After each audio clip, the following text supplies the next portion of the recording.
শুধু কোরআন কোনদিন শাসন করতে পারে না। কোরআন ও সুন্নাহ শব্দ ব্যবহার করতে হবে। যদি শুধু কোরআন কোরআন বলেন হাজারো জায়গায় ডিস্টার্ব হবে, যা চিন্তাও করতে পারবেন না।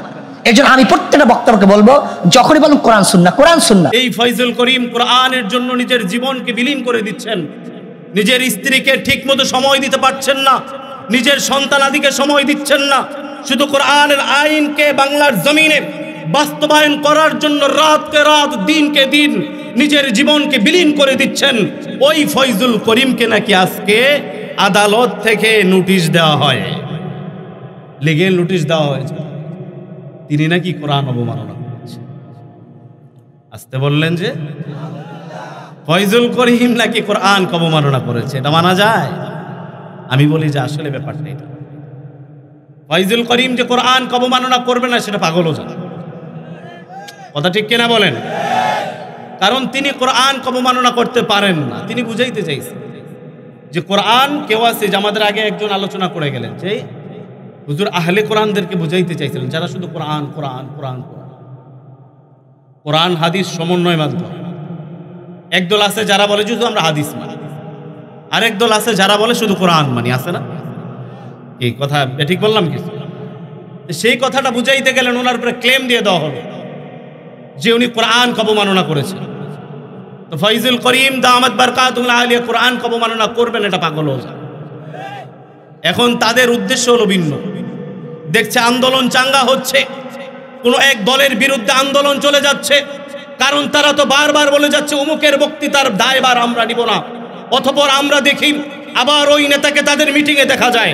এখন তারা তাদের দায় সারার জন্য একটা চক্রান্ত করে, আমার মনে হয় আমাদের পীর সাহেব নায়েবে আমিরুল মুজাহিদিনের উপরে তারা সিলগালা নোটিশ দেওয়ার চেষ্টা করছে। কথা ঠিক কিনা বলেন? আর মানুষকে কোরআন থেকে দূরে সরানোর জন্য যেই জিনিসটা সর্বপ্রথম করতে হয়, মানুষদেরকে আলেমদের কাছ থেকে দূরে সরায় নিতে হয়। কথা ঠিক কিনা বলেন? এই চক্রান্ত সেই ইংরেজ লাল কুকুরের বাচ্চারাও করেছে, ভারতের হিন্দু দালালেরাও করেছে, দীর্ঘ 16 বছর যাবৎ আওয়ামী স্বৈর শাসকও করেছিল। বাংলাদেশে বৈষম্য বিরোধী আন্দোলন আমরা মনে করছিলাম যে হয়তোবা এখন বৈষম্য বাংলাদেশ থেকে দূর হয়ে গেছে, এখন আর কোনো জিনিসে বৈষম্য, কিন্তু দেখতে পাচ্ছি যে না, আলেমদের ব্যাপারে এখনো বাংলাদেশে বৈষম্য চলে। কথা ঠিক কিনা বলেন? আজকে একাধিক আলোচক এখানে আলোচনা করেছেন যে বাংলাদেশে কোরআন অবমাননা করা হয়েছে।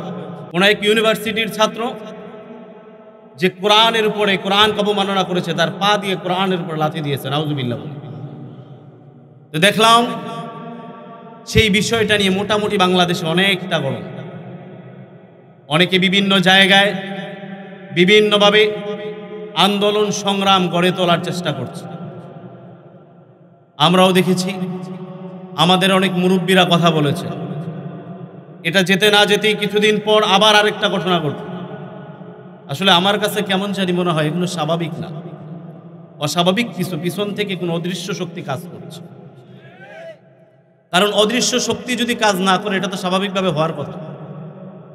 কারণ কোরআন তো কোনো মানুষের ক্ষতি করে না, এই কথা ঠিক না? তো কোরআন কি অন্যায় করলো তার কাছে? আমরা তো কখনো তাদের উপরে কোরআনকে চাপাই দেই না, কিন্তু তারা কোরআনকে অবমাননা করলো।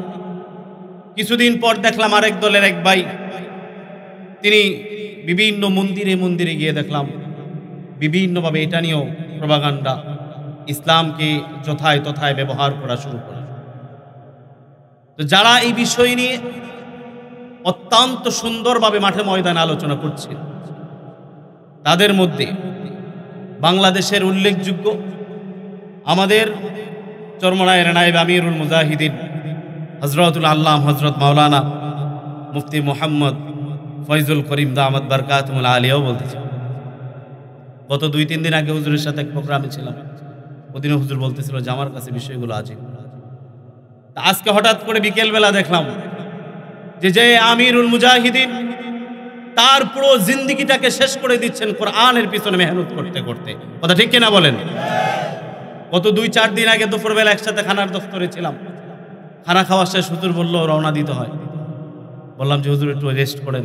বলে আমার মুসাফিরানা জিন্দিগি, মুসাফিরদের আবার রেস্ট কিসের, চলতে হবে কোরআনের দাওয়াত। আজীব লাগলো তখন যখন দেখলাম যেই ফয়জুল করিম কোরআনের জন্য নিজের জীবনকে বিলীন করে দিচ্ছেন, নিজের স্ত্রীকে ঠিক মতো সময় দিতে পারছেন না, নিজের সন্তানাদিকে সময় দিচ্ছেন না, শুধু কোরআনের আইনকে বাংলার জমিনে বাস্তবায়ন করার জন্য রাতকে রাত দিনকে দিন নিজের জীবনকে বিলীন করে দিচ্ছেন। ওই ফয়জুল করিমকে নাকি আজকে আদালত থেকে নোটিশ দেওয়া হয়, লিগেল নোটিশ দেওয়া হয়েছে, তিনি নাকি কোরআন অবমাননা করেছেন।